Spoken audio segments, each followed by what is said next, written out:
Namaste, my dear brothers and sisters all around the world. Today's video will be dedicated to the path from darkness to light and the shadow work that we do with Amanita Muscaria, or which eventually happens naturally by everybody who is asking for change, transformation, and results. So let's go step by step. First of all, just know that it's absolutely normal that every person has its own shadows. This topic of shadows, it started to become more and more popular exactly from the works of Carl Jung. Before that, people were not so much aware on these topics about the connection of our, let's say, consciousness with our soul and something transcendental. Eventually, people were approaching humans in a more simplified way. And as a result, the discoveries of Carl Jung, which he did, had literally conflicts with Sigmund Freud, because Freud, he shared only about the concepts which are connected with the biological experience of a human in this lifetime, and that everything happening inside of him is based upon from the experience that the person got in this lifetime. And Carl Jung, through his studies and self-studies, self-discoveries, and inner work, Carl Jung did a unbelievable work for opening up the understanding that we have a much more deeper map of consciousness. So as I told you, Freud said everything comes from this life experience. And Jung's study showed, no, they don't, because I see something inside of myself and communicate with someone who is definitely not from this lifetime. Definitely the knowledge and the information that I'm receiving, they didn't come from my biological experience here. They're a lot more deeper, they're a lot more profound, they're a lot more wiser than my mind and even myself. So as a result, through this personal study, he expanded the map of the consciousness. What means map of consciousness? It means from where we see that the human is getting his information, which appears inside of the consciousness. So if Freud was analyzing everybody that it was happening from this lifetime, and he tried to analyze childhood and blah, blah, blah, and explaining all of the problems, all of the issues of a human just from this personal idealized concept with the focus of analyzing just the biological experience. Jung, he just created, he like broke the door, and he actually opened the path towards the study of our soul. As eventually, when you go to the study of your subconsciousness, you actually are starting to get the access towards your soul and the things and the personalities and the subpersonalities which are inside of us. And the information that we carry inside of us, it's not only limited from this lifetime, and the wisdoms that we carry, our soul is not limited with this lifetime. And there are even souls that don't come from this planet, and they come from other universes and other frequencies. There are even such type of, you can say, alien souls hiding inside of human bodies. There are a lot of interesting things on this topic to dig in. And the next change of this concept happened with the beautiful work of Stanislav Grof. So he was the one who has expanded even more our understanding of the map of the consciousness. As he said that the human inside of, I can give a whole lecture about this interesting man. He lives until today. He's, I think in his, like closer to his 100. And this man, he's a living legend. This man, he worked at the same period of time as Timothy Leary or John Lilly, and all of the first scientists and professors have dedicated themselves for the study of psychedelics, which also means the study of the structure of our consciousness and soul. Because psychology, psychedelic, psycho in Latin means soul. So they're literally the people who go deep into psychology that will eventually end up into studying the soul. So what he did, he has documented over 30,000 or I think even 50,000 of psychedelic experiences of people in a journey in a scientific way, and seeing how it goes, what happens, and what are the results, through which he brought together and expanded the map of consciousness. So he said that we have biological experience. Then he shared we have also our first transcendental experience, which comes from the previous lifetimes. We have also an aspect of our family roots. What means family roots? That our DNA, it is being connected with our family, and with our family members in the past, their strengths and talents have passed to us, but also their unfulfilled dreams, problems, and traumas were also passed to us. And that means that in our life, we also fulfill our family root programs, and we work with them. So that's another, channel from where our consciousness can get pictures, experience, and etc.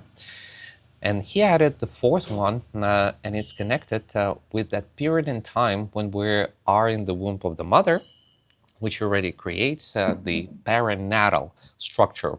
So perinatal, from Latin translated, it's around the birth. And he created from his theory eventually the transpersonal psychology. And this psychology, it eventually focuses the person on becoming whole. It's like movement to wholeness, of unity of yourself in the whole understanding. So thanks to it, and the studies that he did with these journeys came to be that when a person is having a bad journey, that it's actually connected with a perinatal trauma. So perinatal traumas can appear in the 4 periods when we are in the womb of the mother. The first period is when the womb is big and everything is safe and beautiful. The second one, when the cranks start to happen, and eventually the small world of protection where we were inside of our mothers, it starts to break and to change. Then the third one, it's when the birth is already happening, and we were moving through our mother towards the channels of birth. And this could be one of quite, let's say, painful. That's usually the most painful moment and dangerous parts in the period of the birth of the child. And the fourth one is the finishing up, or the death and rebirth. The old world has died, and you came to a new world. And actually, it's interesting to notice why often babies are shouting when they come to this world, simply because when we were in the wombs of our mother, the pH level there, we were like fully isolated in a very special liquid, which had a pH of 8.5.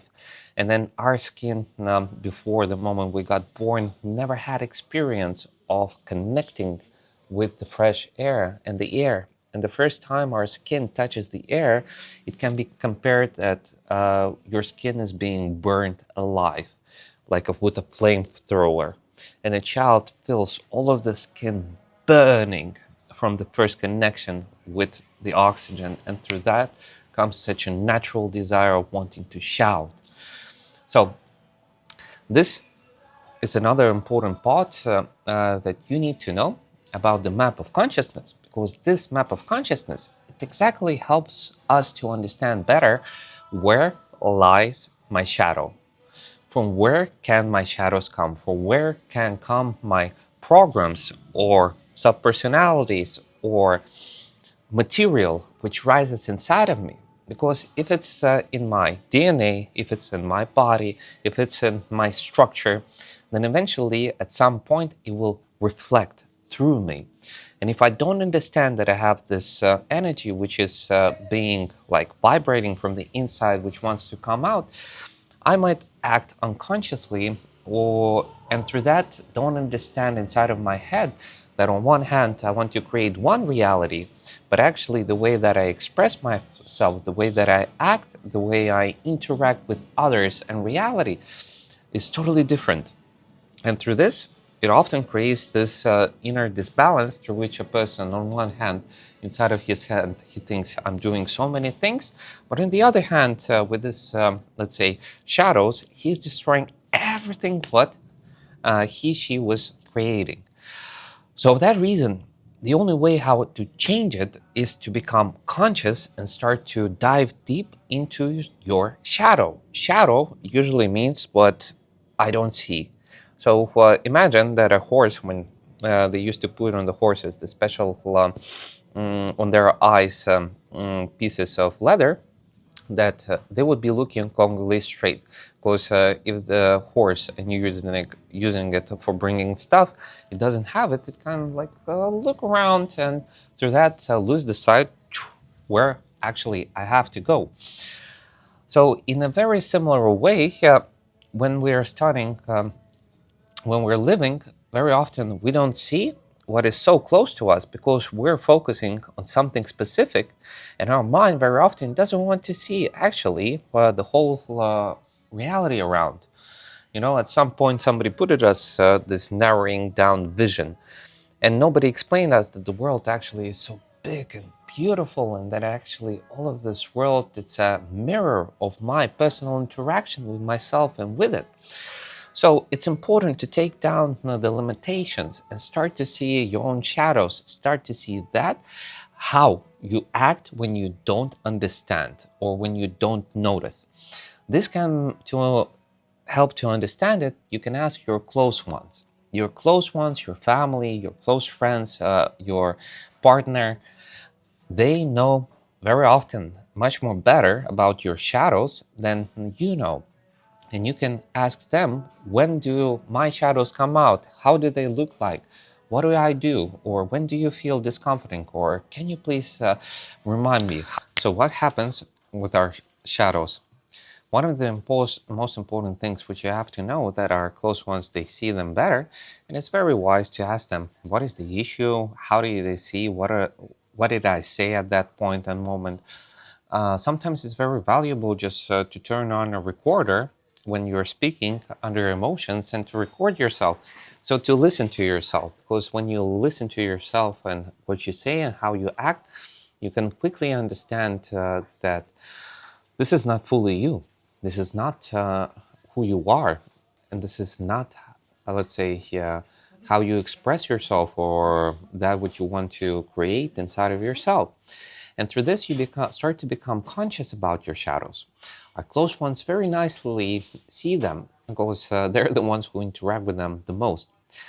So when we start to work with Amanita, our level of energy increases, and thanks to the increase in level of energy, we start to become more focused, become more present. We start to notice that, oh, I'm actually having right now a program rising from inside of me when I'm starting to act myself not in the way that I would like to. What does it mean? For example, I want to show my close ones love, respect, and support because it's important for me to have in my family, in my creation, love, support, and connection. But my shadow part, it starts to shout, it starts to debate, it starts to play around with the person that I love. And when this shadow happens, it can come, as I told you, not only from this life experience, for example, from your past relationship. It can come from your childhood, the way how your parents were communicating with each other, or your grandparents, or somebody of the ancestors, something might come up. This could be patterns which are, let's say, the shadows which come not from this lifetime. There's, for example, a person has died in one of his past lives all alone, and through that there's an inner fear that in this lifetime definitely the person needs to make a good family, la la la, and eventually the person would forget about him or herself, or that fear would be something that would make the person move much more faster. Or in the opposite, this shadow part might be pushing everybody away because there's a fear of being alone, and through that the person doesn't allow for him and herself to become close with anybody. So in other words, there are many angles about shadow work, but I hope now you understand from where they come from, what is the map, and the understanding that shadow work, it's a part of your transformational work. Our shadows have helped us at some point to survive, like our subpersonalities. But if we don't get control over our shadows, then eventually the shadows like keep our reality in a shadow, and eventually we'll be living not the life that we want to.